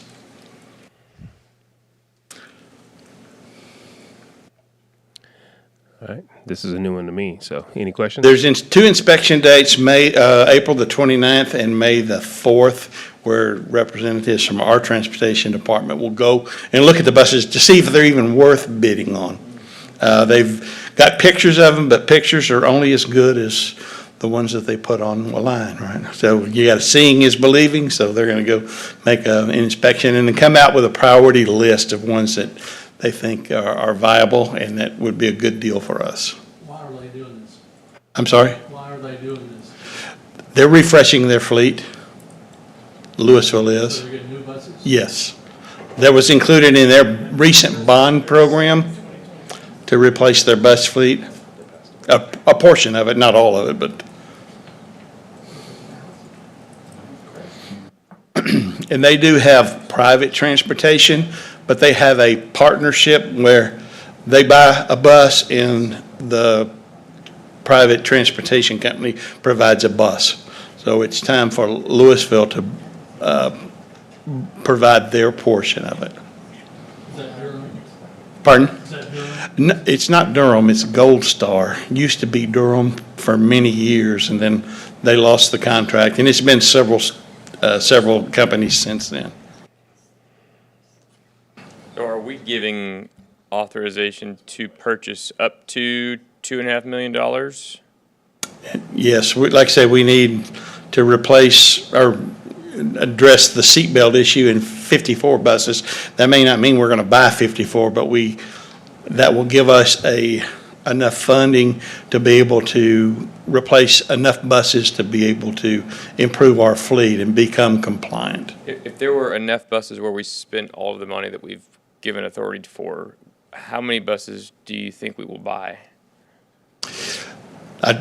I looked online today, they just released a reserve price for each bus of $60,000. And then there's a buyer's premium of 10% to the successful bidder. The math works out to about 38 buses if we were to spend all $2.5 million. So the last buses we bought new cost us, what, 110, 100? I think it's 140. 140. Yeah. And they've been going up pretty Yeah. substantially. And the lead time on those is about 180 days. This will give us a fleet immediately for those that if we're successful on bidding on those. Do we have an idea of how many buses we have that are in the same or similar condition that we would be better off adding the seats and the seat belts rather than purchasing a new bus? I don't have that number. I know Mr. Slimmons knows. Dobie, do you have some background on that? I don't know the exact number, but we're bringing that report. We're kind of getting the cart up front of the, what's the saying? Getting the cart before the horse. I should know that. I'm from West Texas. Anyway, we're just trying to hedge some of what's coming up with this requirement with House Bill 546, right? 546, yes. Our thoughts were if we could purchase some used buses that are 2021s, which the newest bus we're going to have that doesn't have seatbelts is a 2017 model. Because we've been buying new buses since 2018 when they came out with the law saying you had to buy buses with seatbelts. So we don't have a bus newer than 2017 that has seatbelts in it. So, or the ones newer than that have seatbelts. The ones 2017 and older do not. We actually have, what did Justin in our report today, Dr. Harrington? It was actually more than 56 buses.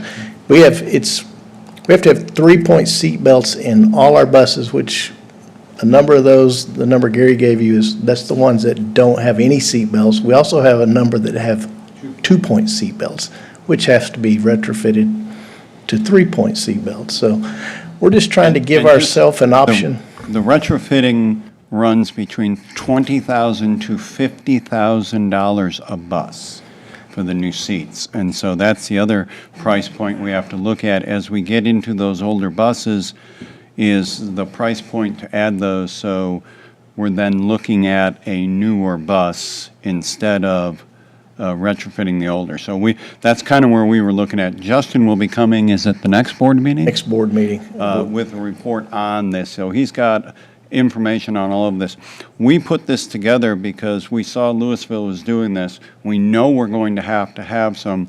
We saw the initial bid minimum or reserves have come out a little higher than we thought, but we're still looking at, we're going to take a really hard look at this because this still could be a strong option, or it may not be. We may take a look at these, look at the mileage, look at that number and say, that's not the investment we want to make. But we want to have that option in case we really say, okay, this will be one piece. Because that's what, from Justin's, and you'll see it, there's not one solution. We're going to be retrofitting a few, buying a few, and just looking how can we get to this point and what will be the financial efficient way to do it. Because the last time Justin came to us, the presentation centered on longevity of buses and lifespan of buses. Yeah. So as long as we are going through that exercise and only buying what we need to buy, we're giving you the authority to do so.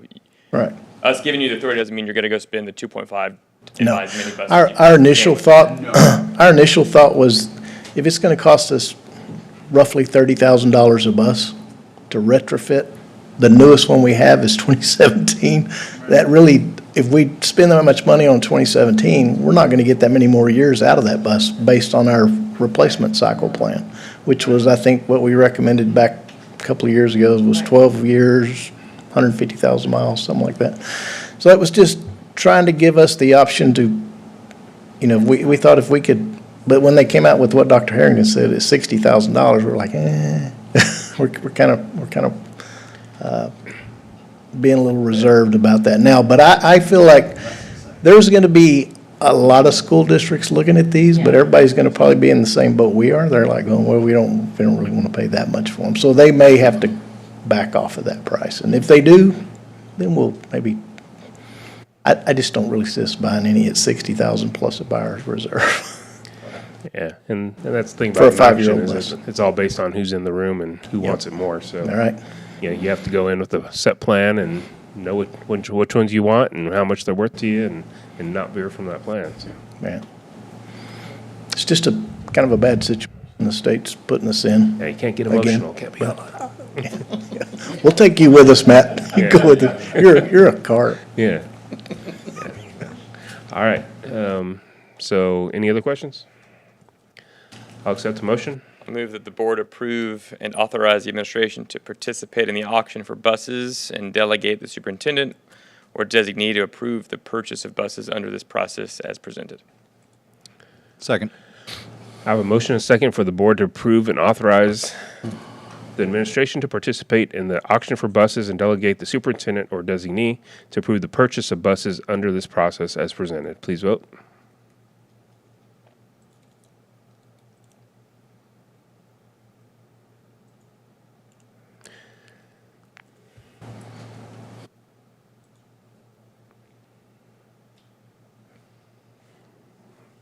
Hasn't popped up on my screen, so.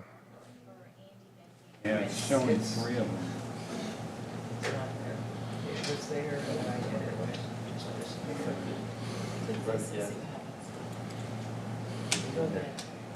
Yeah. So that's 5 million, is that what you're? If you hit show voting and then it might. New system. We're still getting used to it.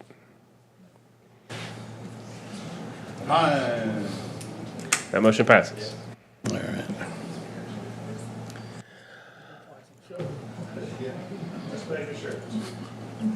Right. Need to find my place. Yeah. All right, consider approval of network equipment for the Fay Ballou Family Support Center and Hurst-Euless Elementary School Replacement Campus. And this purchase will do just that, provide equipment to connect to the district's network at both of those facilities. Any questions? I'll accept the motion. I move the board approve the purchase of network equipment for the Fay Ballou Family Support Center and Hurst-Euless Elementary School replacement campus for the NetSync Network Solutions as presented. Second. I have a motion and a second that the board approve the purchase of network equipment for the Fay Ballou Family Support Center and Hurst-Euless Elementary School Replacement Campus from NetSync Network Solutions as presented. Please vote.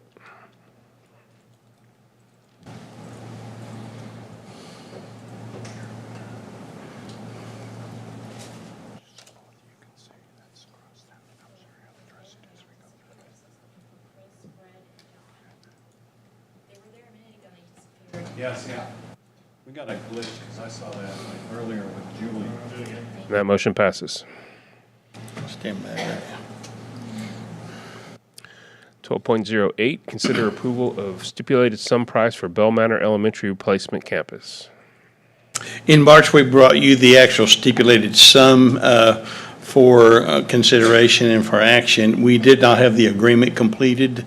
Now we have the agreement and the contract with that, with all of our negotiated provisions in there, ready for signature. Can you mention the area that we struck? Yes, there were some questions about escalation costs that were uncertain as to how they could be controlled. And we visited with the jurist, and they agreed to just strike that completely out of those agreements, so that section is stricken. And you'll see that in the documents there, highlighted in either a yellow, a purple, or orange, in addition to the signature fields. All right. Do we have questions?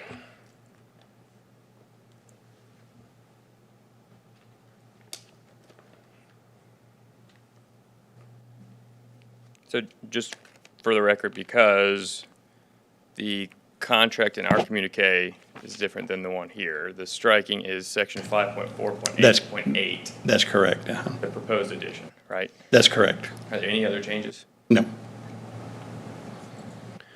All right, I will accept the motion.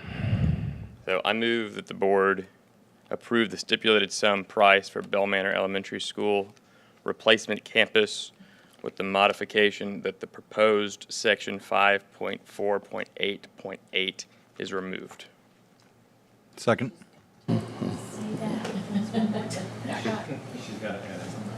I move that the board approve the stipulated sum price for Bell Manor Elementary School replacement campus with the removal of the proposed section 5.4.8.8.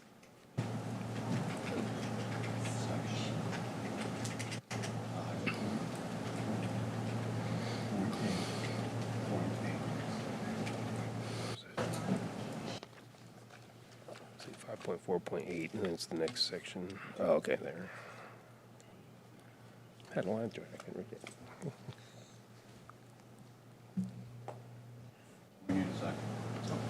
Second.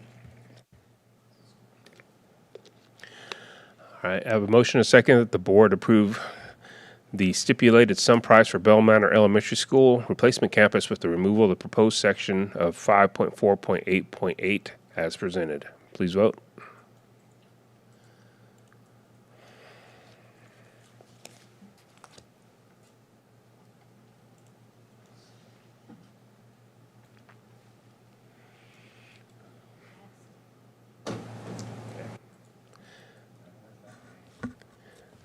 It didn't pop up on mine, so I'll take your word for it.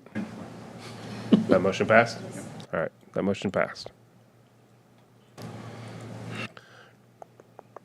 All right, 12.09, consider approval of CSP 26-05, HEB ISD Summer 2026 Large Kitchen Equipment.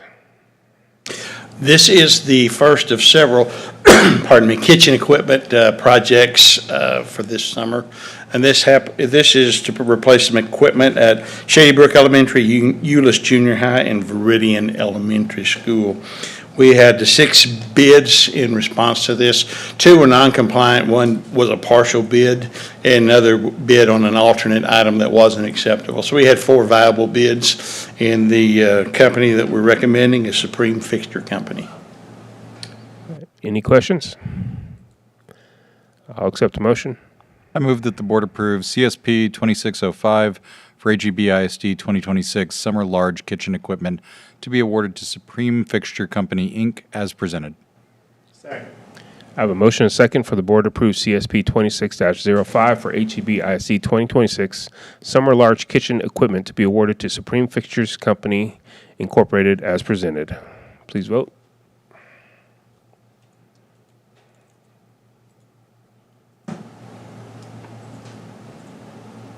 And that motion passes. 12.10, consider approval of memorandum of understanding, University of North Texas, TRIO Talent Search. Program. Do you have any questions? Any questions on this MOU? Then I will accept the motion.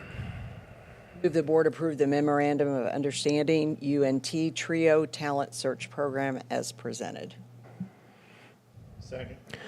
I have a motion and a second for the board to approve the memorandum of understanding, UNT TRIO Talent Search Program as presented. Please vote.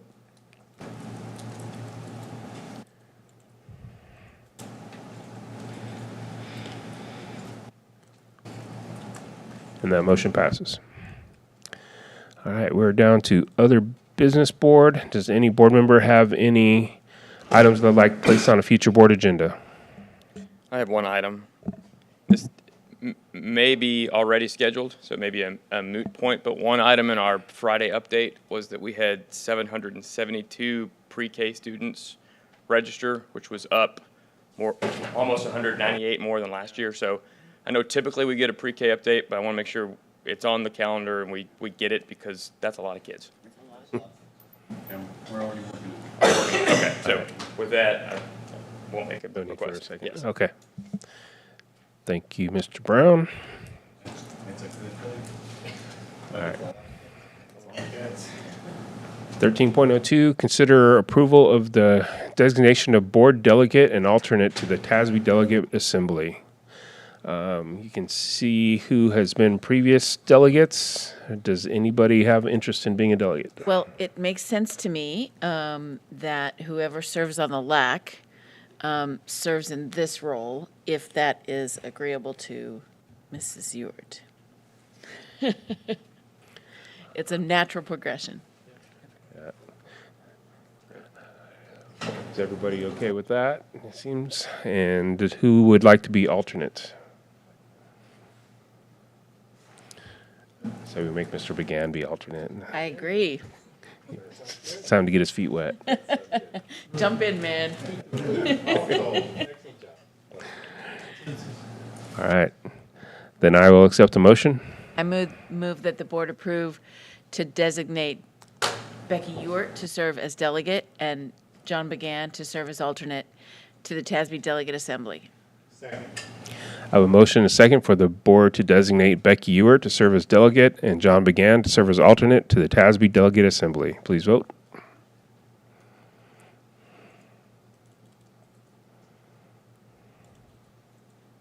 And that motion passes. All right. 13.03, consider approval of designation of board delegate to the Education Foundation Board. Don Jordan Wills served for 2 years, and John Began served this last year. So our decision is who does it next year? John Began again, or does somebody else want to take on that role? Do you want to continue? I'm perfectly happy to continue, but I'm also, if there's somebody else that would like to, it's a great chance to kind of get to know the Education Foundation. Consensus, move on. No. If anybody is interested in filling that role, now's your time to speak up. John's done a great job. Okay. Then I will accept the motion. I move the board approve to designate John Began to serve as delegate to the Education Foundation. Second. I have a motion and a second for the board to approve to designate John Began to serve as delegate to the Education Foundation. Please vote.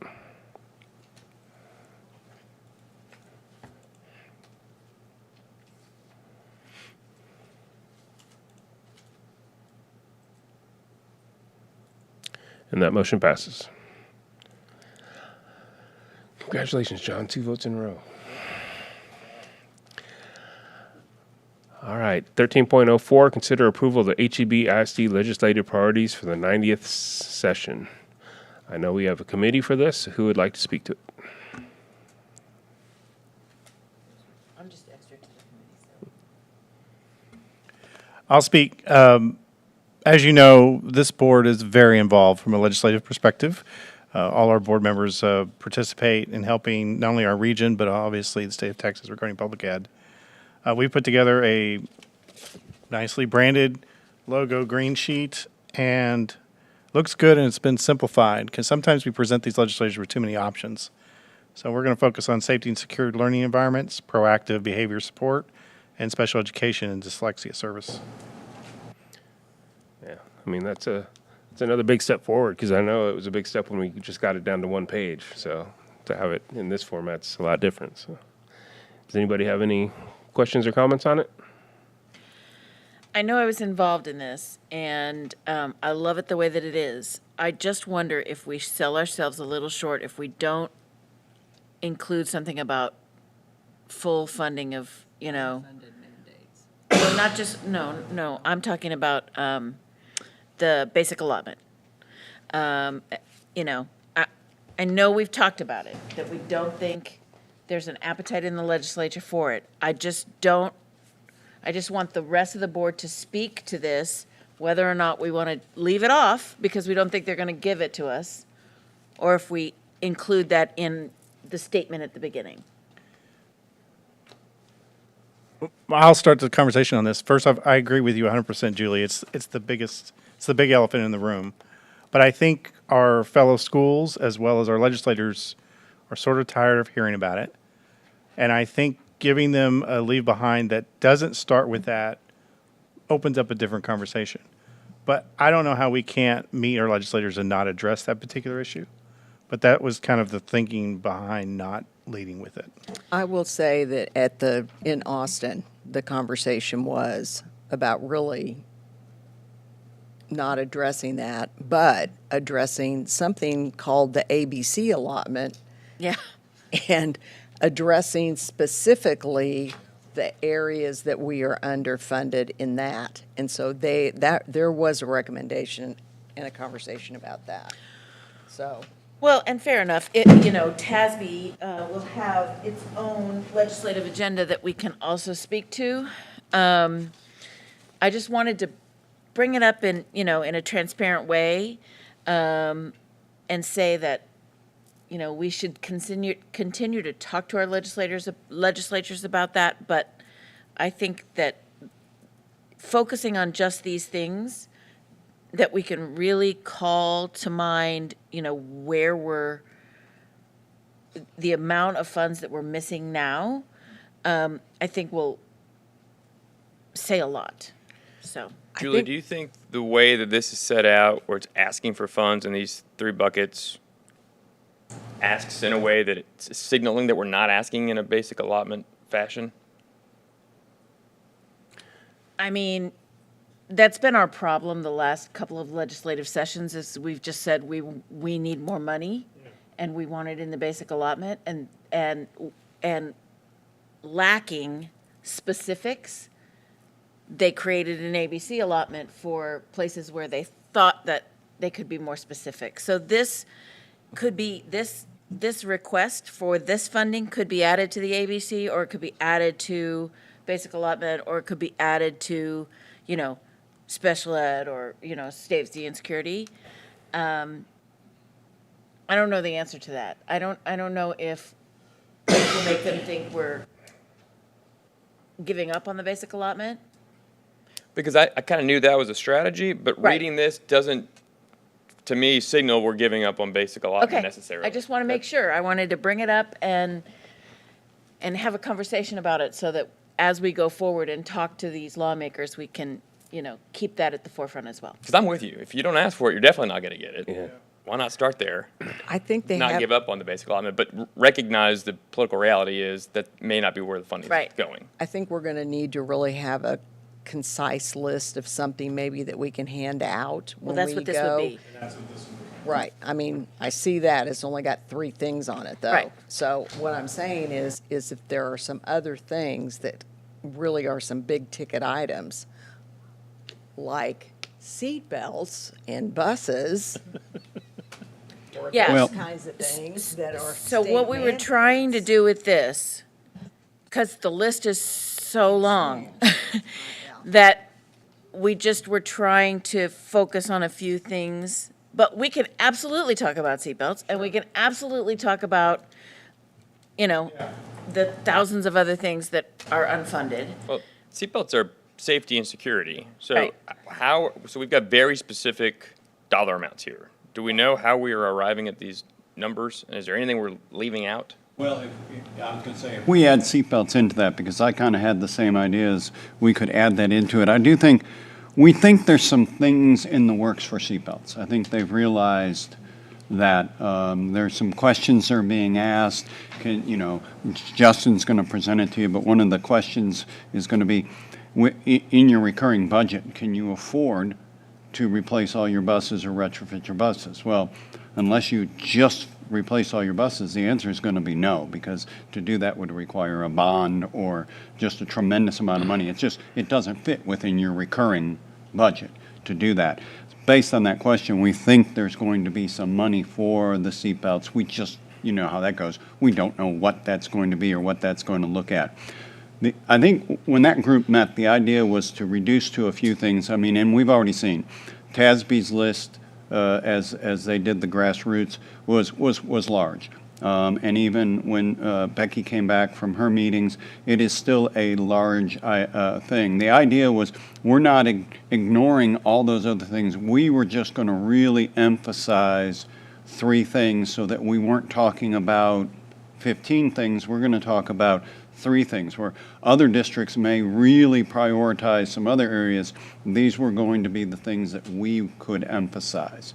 But again, whether that's 3 or 4, that's also, I mean, it also, in lieu of, a basic allotment adjustment, or, I mean, But to answer your question about the safety security, this is the easy math delta between the $30,000 a year that we're given for campus personnel and the $130,000 that it actually costs us. So that math is fairly easy to come up with this amount. Yeah, I think, I agree, and I think going with the few items is the way to go. I think by using these numbers, we're vastly undervaluing where we're lacking, because this is less than $10 million. It doesn't strike me as we really have an issue. We need to go down and pound the pavement in Austin. Okay, so, and that's, when I saw it like this, that's kind of what I worried about too. So, we can sit down with Dobie and run some additional numbers and make sure we look at a few other different ways of how we can look at that and even compile a list of what it includes. yeah, I mean, we could say something as wild as in this green box, we're underfunded by $30 million a year, but let's just give us, let's talk about these three things for today. Mm-hmm. I don't know what that number is. Dobie can probably give us that, but Aren't these three things as icebreakers into funding? I mean, this is the conversation, but it's gonna lead into funding. absolutely. So these But are I don't three think I icebreakers. don't even think the language on this page is strong enough to say we have a funding problem. Yeah. Should we put it? We went too far, I think, in the opposite direction, but I wanted to hear your thoughts before I went back to the drawing board and tried to fix this a little bit. I think that's the direction I'd like to go. Okay. But good work. I think this is a good conversation. Not discounting what was done here. I think we need to go a little further, though. All right, and there's not a rush to approve this at this time, right? Not really. All right, We have so- time. So we'll continue working on it and bring it back later? Yeah. Okay. Yeah, I mean, I personally, I like the bucket approach because I think the legislators have really signaled to us that they don't trust us enough to just give us money. So if we can direct it in a certain way that they think that they have a say over how it's being spent, that's probably the quickest way to get additional funding.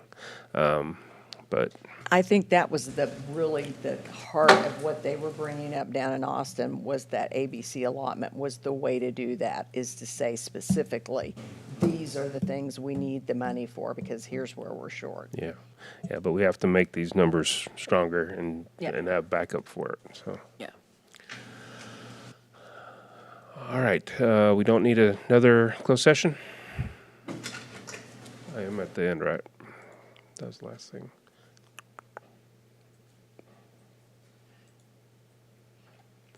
All right, then I'll accept a motion to adjourn. So moved. We're adjourned. You want to give me your dinosaur? You can have it. I don't have any questions.